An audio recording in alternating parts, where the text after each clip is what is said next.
bar pizza is a specific style of pizza. Stylistically, it's, you know, thin crust, 10 inches in diameter. Pan pizza, 10-inch. 10-inch personalized pizza, sauce and cheese go right to the edge. The hand-pressed dough, pressed all the way out to the edges of the pan. Certain bar pizzas have like a biscuity, buttery crust, and there's others out there that have more like a cracker, crunchy type of crust. Crispy but doughy at the same time. I really don't know how to...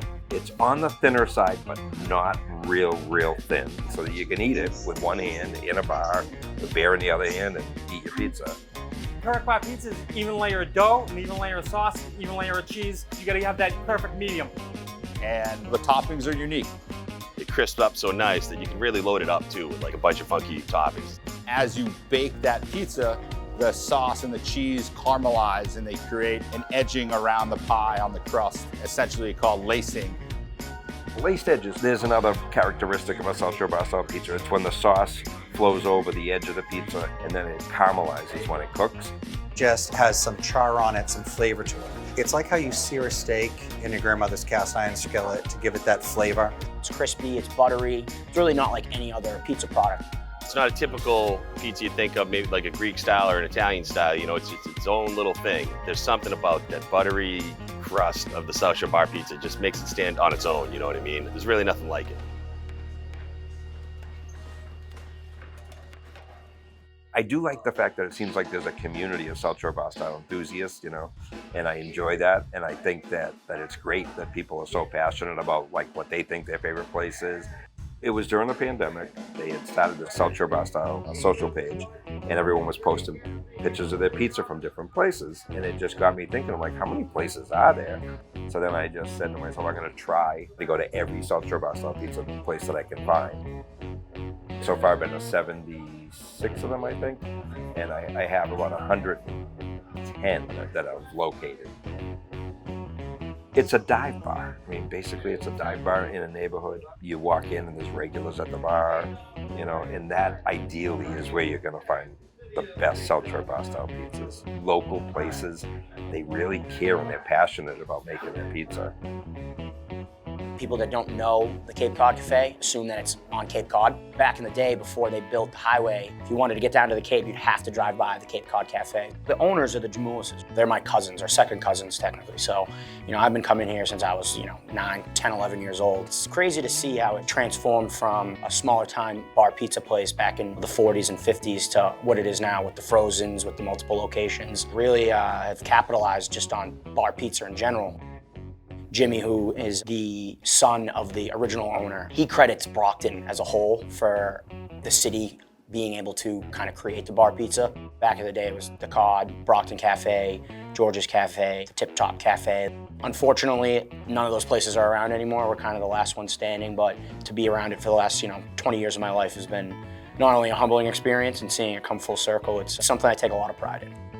It did begin in this area and it is branching out too, but I think it'll always hold a special importance to this particular area, especially for, how it kind of began here.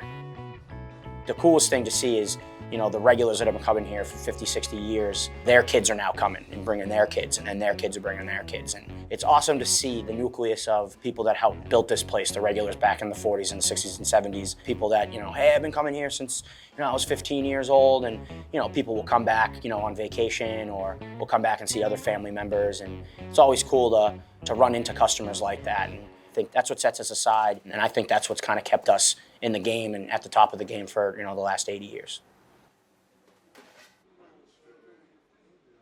We're at the Lynwood Cafe in Randolph. It's a small little family-run pizza joint on the South Shore that serves just bar pizza, nothing else. We've been in business since 1949, so we're going on 4 generations of pizza makers. My great-grandfather was a Lithuanian immigrant. They moved up here from New York. They were looking to buy a bar. He was a bar owner, so they bought this place. It was just supposed to be a bar room. There was some other cooks that came from other bars and started making pizza here. And then over the years, pizza just kind of took off, and now we're mostly pizza and a little bit of a bar room. All the stories I hear of a lot of people that come in today are about, I come and pick up pizza here because when I was a kid, the biggest thing was my dad would take me for a ride. It was my one time to go out with Dad, and would go down and he'd have a beer at the bar and I'll play the shuffleboard, and it was a big thing to go out with your dad to the bar room and pick up some pizzas at the Lynwood. Even when I first started being a manager, if anything needed to be replaced or changed or something, I tried to do it as close as possible to what the original was. Like the booths were falling apart from the original ones from the 30s. So we commissioned someone to remake them exactly like the old ones looked. If you haven't come back for 30 years, you're gonna walk in, it's gonna look exactly what it was. You kind of have that feeling of nostalgia, but more importantly, we haven't changed anything with the pizza, so it's gonna taste exactly as it did 30 years ago, you know, when you were in here having pizza with your dad. Like I have people that come in and pick up pizzas at the back door that are telling me about their kids, and I worked with their dad. And now they're here bringing their kids in the back door to, you know, pick up pizzas in the takeout area, or people sitting out front that like are 4 generations, so you know everybody that's coming in. This is something where I want you to be able to come in with your kids today, have a pizza here. It's not a fad. When they come in with their kids in 20 years, they're gonna have that same pizza. We try to keep it very concise and the quality as high as we can, and consistency to a point where you know what you're gonna get every time you come in. My mantra is, keep it simple, stupid. The old KISS method. You get the 5 best quality ingredients you possibly can get your hands on. You assemble it together, it's gonna be delicious.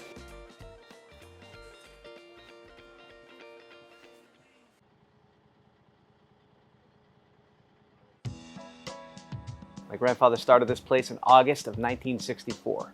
My dad owns it now. One day, hopefully, if everything goes right, it'll be mine. There's an interesting point where obligation and joy meet. Like, I am obligated to do this, but I also take pride and joy in it as well.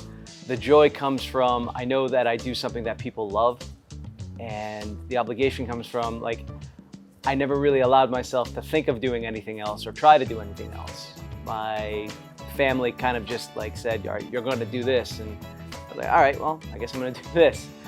Lucky for me, I'm really good at it, and I like doing it.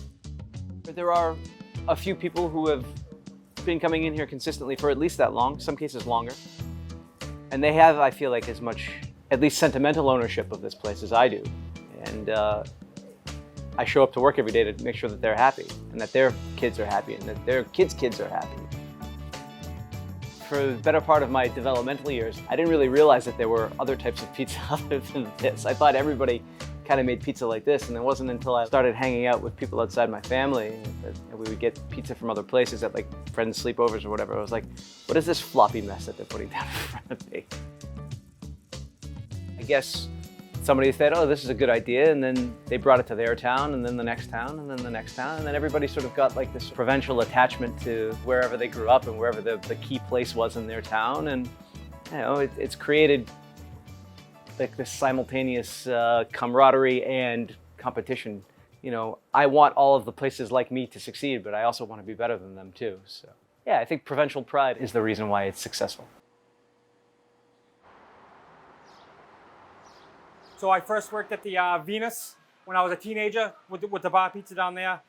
And I used to go there, and I used to come here all the time and play the Pac-Man machine. My mom would bring me in when I was 4, 5, 6 years old, and I'd come in and play the Pac-Man machine. I started working here in 2005. My mother works here as well, and she asked me to come in because I had experience and help out for a couple weeks because someone was on vacation, and that was 2022, and I am still here. The owner, named Don, who passed away, his son Bob took over. His wife, pet name was Poopsie. Back in the 40s, 50s, 60s, that was a popular name like Sweetie or Honey. So he called her Poopsie, and she still comes in to this day, and we say hi Poopsie because that's her nickname is Poopsie. So it's named after the original owner's wife. It's a little weird thinking of little Tony running around here going crazy, and then having those employees probably like, what are those kids? Now I'm the same way, like, what are these kids running around for? You know what I mean? It's a little surreal, but I love it here. I wouldn't say like growing up, I was gonna say I'm gonna be a pizza man for the rest of my life, but now that I'm here, I get taken care of very well by the owner, and not a lot of people want to do this work anymore, so I take pride in that, where not many people can do what we do here. We're a team, and we're like a family here. So not a lot of people do this anymore, so our little tight-knit kitchen family, it means a lot. It's always been my dream to own a bar. I was in the pizza business way back in the day. I also built a business to cater to mobile food trucks. I built that business when I was about 23, 24 years old, up to about 800 pizzas a week. I've always been pretty passionate about the pizza business. I grew up in Randolph, Mass, where Hoey's Pizza and Lynwood were the best. That's pretty much where I came from and pretty much where I strive to meet their credentials here at the Red Rose. There's family secrets that go back 70, 80 years. I remember when I had the pizza business for the mobile food trucks, I was there with a magnifying glass looking at their sauce to try to figure out what spices they put in there, and that's a true story. It took me years to get where I'm at right now, years. I just practiced, and failed, 10 times a day until I finally got it right. Putting the time into it got me to actually put out a really nice pizza here. The people that are passionate about one spot are gonna stick to that spot. I think they're a little afraid to try new spots because they're so passionate about that one. But here, I don't try to make a Lynwood pizza, I don't try to make a Hoey's pizza. It's my spin on bar pizza. And I feel that if you come one time and try me, it might be your thing.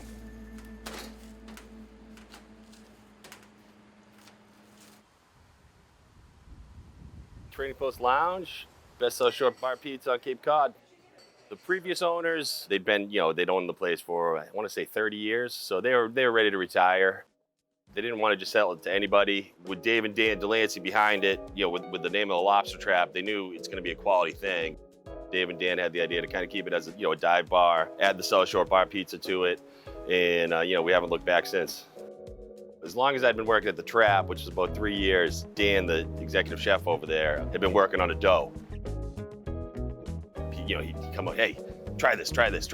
Every one of them was great, but no. So literally 3.5 years he was working on it. Finally, he got it, and it's been really fantastic since. A lot of people have been just trying us out, and we see all the same faces every week. It's a really cool thing. We got a really nice product here, I think. Like I said, with that cult following, we've been getting a lot of it's the real deal, it's not half-ass. It's a real South Shore bar pizza, So the people that are really into it are giving us a lot of great love. Bardo's was born out of the pandemic. So Castle Island Brewery couldn't reopen their brewery without having food service. And our event facility, Lombardo's down in Randolph, Mass, was closed because you weren't allowed to have events. So they asked if we would open up a kitchen inside of their brewery. They asked if we could do a South Shore style bar pizza. We were psyched to give it a shot, and now we're thriving, having a good time. The process of creating a bar pizza started with eating as many bar pizzas as we could. For months, our family and our chefs would go out to all the legendary places on the South Shore and order pizza after pizza after pizza, bring them back to the shop, and just start eating them and comparing them and deciding what we liked about them. And at the same time, our chef was trying to create a recipe. We wanted to really incorporate Castle Island into our pizza, so we came up with a recipe that included Castle Island into our dough recipe. But it started with just eating as much pizza as possible, learning about laced edges, learning about the pans, just doing as much research as we could to figure out how to make the best pie possible. We've been in Randolph with Lombardo's since 1983. Our family business started in 1927 in a small meat market in East Boston. So it kind of worked to bring a style of pizza from South Shore in here to the city.